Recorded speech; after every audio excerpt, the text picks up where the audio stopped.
Assalamualaikum warahmatullahi wabarakatuh. Hari ini saya akan menjelaskan Al-Quran hadis. Materi masih sama seperti kemarin ya, surat Al-Fatihah. Silakan disimak dan diperhatikan.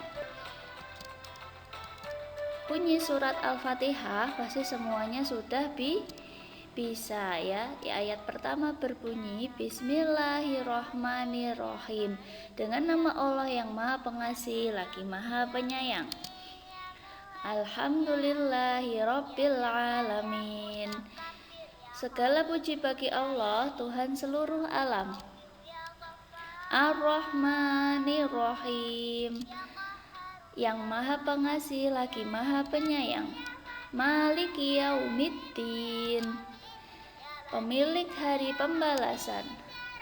Iyyaka na'budu wa iyyaka nasta'in, hanya kepada Engkaulah kami menyembah dan hanya kepada Engkaulah kami mohon pertolongan. Selanjutnya, ihdinas shiratal mustaqim, tunjukilah kami jalan yang lurus. Shiratal ladzina an'amta 'alaihim ghairil maghdubi 'alaihim waladdallin, yaitu jalan orang yang telah Engkau beri nikmat kepadanya, bukan jalan yang mereka murkai dan bukan pula jalan mereka yang sesat. Nah, inilah bunyi dan arti surat Al-Fatihah. Ustazah yakin semua pasti sudah hafal ya, karena selalu kita baca ketika melakukan sholat 5 waktu. Selanjutnya, Ustazah akan bahas surat Al-Fatihah. Itu artinya adalah pembukaan. Terdiri dari 7 ayat. Surat pertama dalam Al-Quran dan sering disebut sebagai Ummul Kitab atau Asbabul Ma'ani. Artinya 7 yang berulang ya. Terus diturunkan di kota Mekkah. Nah, wajib dibaca ketika sholat wajib 5 waktu. Apabila kita lupa tidak membaca surat Al-Fatihah, itu sholatnya tidak sah ya. Jadi ketika sholat fardu, isya, maghrib, subuh itu 2 rakaat wajib membaca surat Al-Fatihah ya. Kalau yang 4 rakaat, 2 rakaat pertama itu surat Al-Fatihah dengan surat pendek, dan 2 rakaat terakhir itu boleh hanya surat Al-Fatihah ya. Selanjutnya, unsur yang terkandung dalam surat Al-Fatihah yang pertama yaitu keimanan, selanjutnya ibadah, selanjutnya hukum-hukum, dan yang terakhir adalah kisah orang terdahulu. Jadi di dalam surat Al-Fatihah itu ada 4 unsur yang terkandung. Nah, Ustazah akan menjelaskan satu-satu unsur yang terkandung dalam surat Al-Fatihah. Yang pertama, keimanan.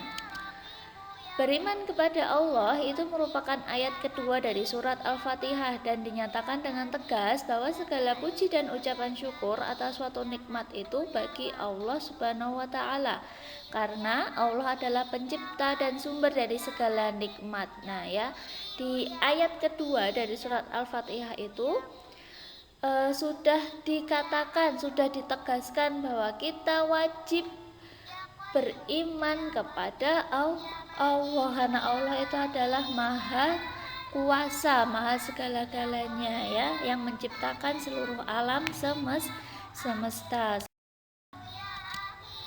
Yang kedua, ibadah adalah sesuatu yang kita perbuat berupa kepatuhan yang didasarkan karena Allah dan hanya mengharapkan ridhonya, sesuai dengan ayat kelima surat Al-Fatihah. Nah ya, apabila kita beribadah, melakukan sholat, melakukan kewajiban, itu kita hanya mengharapkan ridho dari Allah, tidak boleh mengharapkan imbalan dari manusia. Kita hanya berharap keridhaan Allah, kita harus melakukannya dengan ikhlas ya, supaya Allah membalasnya dengan yang tidak kita pernah duga ya.